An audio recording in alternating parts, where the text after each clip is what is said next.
పరిశుద్ధ నామమునకు మహిమ కలుగునుగాక. క్రీస్తునందు ప్రియ దేవుని బిడ్డలారా, ప్రభు అయిన యేసు క్రీస్తు పరిశుద్ధ నామంలో మీ అందరికీ ఉదయకాల శుభములు తెలియచేయచ్చు ఉన్నాను. ఈ దినమంతయు మీకు మీ కుటుంబానికి దీవెనకరముగాను ఆశీర్వాదకరముగాను దేవుడు అనుగ్రహించాలని మీ కొరకై ప్రార్థిస్తూ ఉన్నాను.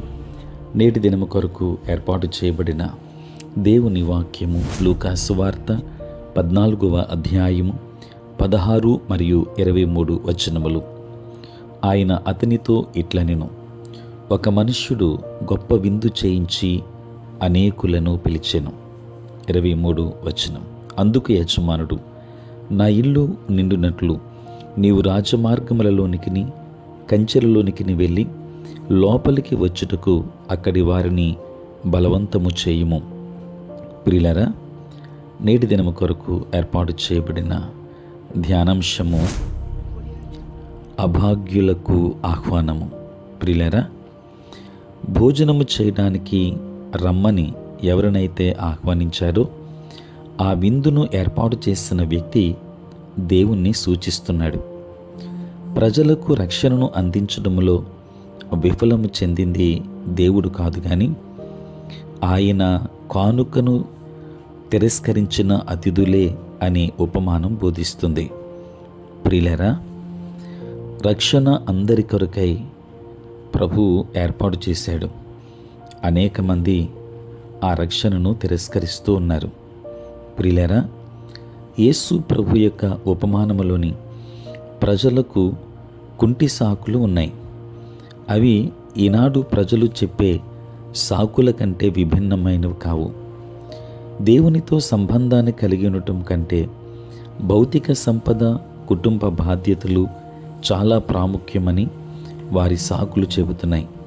ప్రియులారా, దాని ఫలితముగా బయటకు వెళ్ళి బీదలను, అనాథలను, అభాగ్యులను తీసుకుని రమ్మని యజమాని సేవకులకు చెప్పాడు. వారు అదే చేశారు. ప్రియులారా, లోకము నుండి చూస్తే ప్రభువు గొర్రెపిల్ల వివాహ మహోత్సవం పూర్తిగా ఆశించదగినదిగా ఉంటుంది.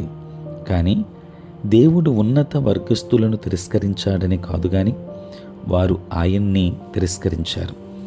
సమృద్ధి అయిన లోక సంపద గలవారు లేని వారి వలె దేవుని అవసరతను గుర్తించరు.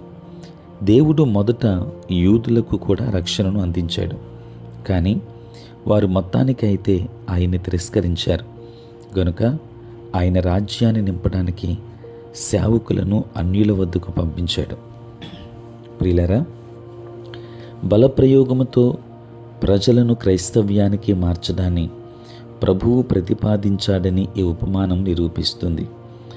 తనను అంగీకరించే విషయంలో, తిరస్కరించే విషయంలో ప్రజల స్వంత చిత్తాన్ని ఆయన గౌరవిస్తాడు. అయితే ప్రేమతో ఒప్పించి బలవంతం చేయమని మనకు ఉపదేశించాడు. బలవంతం అనే పదం దూకుడును సూచిస్తుంది. గనుక స్వంత పనులు చేసుకుంటూ లోకం మన వద్దకు వస్తుందని కనిపెట్టవద్దు. శుభవార్తతో వారిని దూకుడుగా ఒప్పించాలి. అంటే రక్షణ యొక్క ప్రాముఖ్యతను వారికి తెలియపరిచి అనేక మందిని రక్షణలోనికి నడిపించాలి. ఎందుకనంటే ఏ ఒక్కరూ నశించిపోవుట దేవునికి ఇష్టము లేదు. అంతటను అందరూ మారు మనస్సు పొందాలి అని దేవుని వాక్యం సెలవిస్తుంది. కనుక ప్రతి ఒక్కరికి దేవుని వాక్యాన్ని బోధించడం ద్వారా వారిని రక్షణలోనికి నడిపించాలి. ప్రతి ఒక్కరూ రక్షణ పొందుకోవాలి. ఇది ప్రభు యొక్క ఉద్దేశం.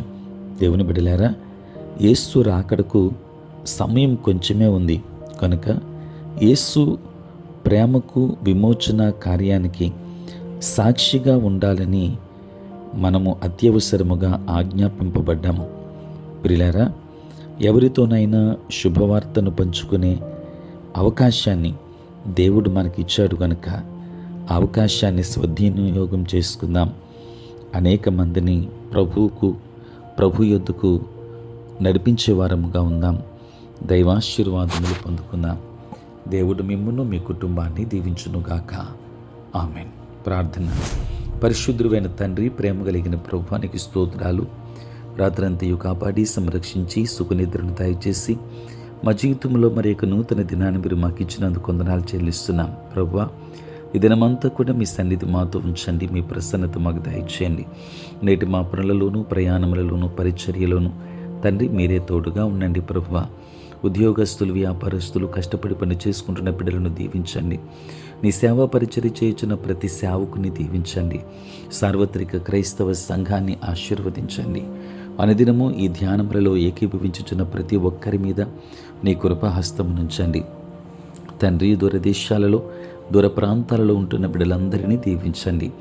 నాయన, పుట్టినరోజు పెళ్లి రోజు జరుపుకొనుచున్న బిడ్డలను దీవించి నూతన ఆశీర్వాదాలు మెండుగా దయచేయమని తండ్రి, చదువుకున్న బిడ్డలకు కావలసిన జ్ఞానమును మీరు అనుగ్రహించండి. మీరే తోడై ఉండండి.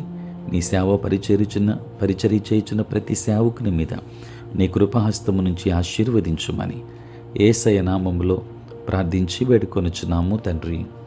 ఆమేన్. తండ్రి, కుమార, పరిశుద్ధాత్మ త్రియేక దేవుని దీవెన సదా మీకును మీ కుటుంబానికి బిడ్డలకును తోడై ఉండును గాక.